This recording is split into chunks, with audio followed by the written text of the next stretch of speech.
దానియేలు వద్దు అని నిర్ణయం చేసుకున్నాడు. కొన్ని విషయాలు మనం వీ షుడ్ రిజెక్ట్ దట్, పక్కకు పెట్టేయాలా, విసర్జించాలా దాన్ని. చూడండి నాతో పాటు మీ బైబిల్ గ్రంథం కొలసీలకు రాసిన పత్రిక 3వ అధ్యాయం 5వ వచనం నుండి అనుకుంటా. వీ హ్యావ్ టు రిజెక్ట్, కొన్ని పక్కకు దోసేయాలా, చెత్త చెదారం అంతా పక్కకు దోసేయాలి.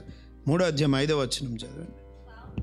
కావున భూమి మీదనున్న మీ అవయవములను, భూమి మీదున్న మీ అవయవములను అనగా జారత్వమును అపవిత్రతను, వినండి, జారత్వమును అపవిత్రతను, కామాతురతను, దురాశను విగ్రహారాధన అయిన ధనాపేక్ష కూడా ఒక విగ్రహారాధన. వాటిని ఏం చేయాలంట? చంపివేయుడి. విసర్జించడం కాదు, you should kill it, otherwise those things will kill you. వాటిని చంపకపోతే అవే మనల్ని వాటి చేత చంపబడే ప్రమాదం ఉంది. ఏమేం చంపేయాలంట? ఏడ దొరుకుతాయి ఇవి చంపడానికి? మనలోనే. చదుమా.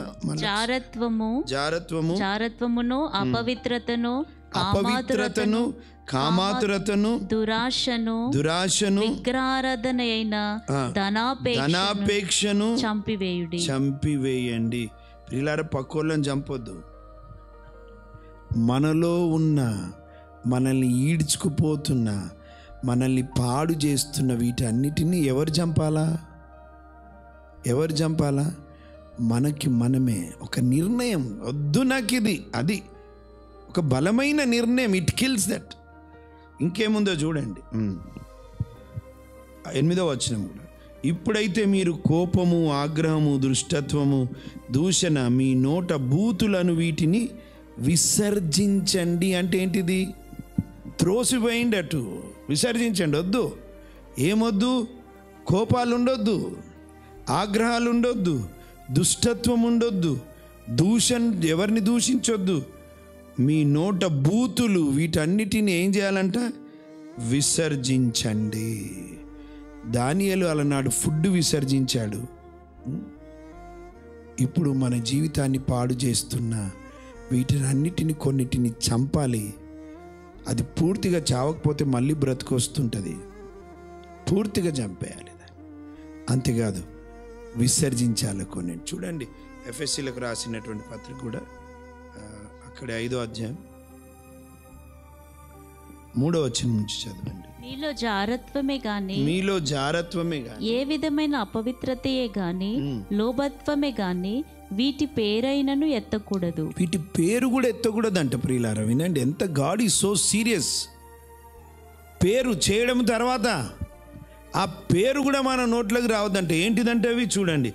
జారత్వమే కానీ ఏ విధమైన అపవిత్రతయే కానీ, అంటే ఏ రకమైన అపవిత్రత. సెల్ ఫోన్లో ఏం చూస్తున్నావు? ఇట్లా వచ్చినప్పుడు ఏం బొమ్మలు చూస్తున్నావు? You should be very careful.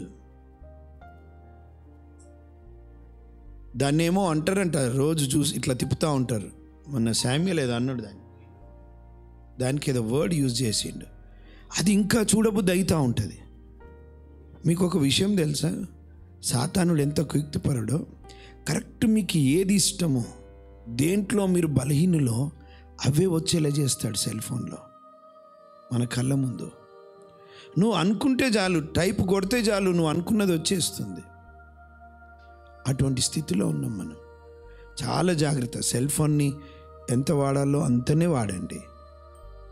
అది మనం వాడుకోవాలి, కానీ మనతో ఆడుకోనియొద్దు దాన్ని. మన సమయాన్ని కానీ, మన పరిశుద్ధతని కానీ, మన ప్రవర్తన చెడిపోవడానికి దాన్ని అవకాశం ఇవ్వద్దు. ఎంత ఉండాలో అంతే.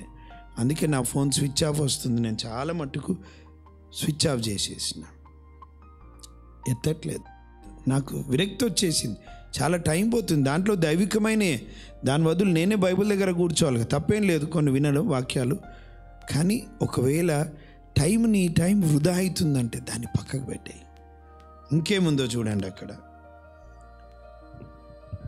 జారత్వమే కానీ ఏ విధమైన అపవిత్రతయే కానీ, లోభత్వమే కానీ, అంటే డబ్బు, వీటి పేరైనను ఎత్తకూడదంట.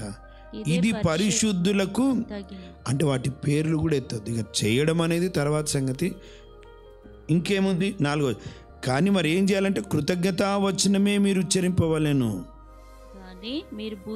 కానీ మరి మీరు బూతులైనను మాటలైనను పోకిరి మాటలు అంటే ఫుట్ నోట్లో ఏముంది? వెర్రి మాటలు అని ఉందా? ఉందా? మాటలైనను వెర్రి మాటలు, పిచ్చి పిచ్చి మాటలు. కొంతమంది నోరుంది కదా అని పిచ్చి పిచ్చిగా మాట్లాడదు. సరసోక్తులైనను మజాక్లు, కామెడీ, సరసోక్తులు, బాబామర్దులు వేసుకుంటారు కదా, అట్లాంటి ఉండొద్దు అంట. సరసోక్తులు ఉచ్చరింపకూడదు, అస్సలు ఉచ్చరింపకూడదు. ఇవి మీకు తగవు, మీకు సంబంధించినవి కావు. మీరు పరిశుద్ధుని కుమారులు, పరిశుద్ధుని కుమార్తెలు. మీ జీవితంలో కొన్నిటిని చంపాలా, కొన్నిటిని విసర్జించాలా, కొన్నిటిని మీకు తగినవి కావు. దాని పేర్లు కూడా మీ నోట్లోకి రావడానికి వీల్లేదు అంటున్నాడు. పిల్లరా, అన్నాడు దానియేలు గారు భోజనాన్ని పక్కకు పెట్టాడు. మనం పెట్టాల్సిన ఎన్నో ఉన్నాయి పక్కకి. చాలా జాగ్రత్తగా ఉండాలి కదా. ఇప్పుడు యోసేపు గురించి కూడా చెల్లి మాట్లాడింది. యోసేపు ఎవరు లేరు, పోతిఫర్ లేడు. పోతిఫర్ లేని కారణంగానే పోతిఫర్ భార్య తనతో పాపం చేయమని అడిగింది. రెండోది, పనోళ్ళు కూడా లేరు అక్కడ, పనోళ్ళు కూడా లేరు. దానియేలుకు యోసేపుకి వచ్చి అదే అన్నది, ఎవరు లేరు, భర్త లేడు, ఎవరు లేరు. చేయబట్టుకుంది, అమ్మాయి ఎవరు లేరు, కానీ దేవుడు ఉన్నాడు కదా, నేను ఎట్లా ఈ పాపంను నా దేవుని ముందు కట్టుకుంటాను? ఎట్లా? నీ భర్త చూస్తలేడు, ఎవ్వరు చూస్తలే, కానీ నేను నమ్ముకున్న దేవుడు చూస్తా. యోసేపు అంటే ఫలించడి కొమ్మ అని అర్థం. అభివృద్ధి, ఫలం. ప్రియులారా వింటున్నారా? అందుకే దేవుడు హెచ్చించిండు ప్రియులారా. దానియేలును కానీ, యోసేపును కానీ, షడ్రక్ మెషక్ అబేద్నెగో అజర్యా అనే మిషేల్, వీళ్ళ జీవితాలు ఎందుకు? వాళ్ళ జీవితంలో దేవుని కొరకు ఒక కమిట్మెంట్, ఒక నిర్ణయంతో ప్రభు కొరకు బ్రతికిండ్రు.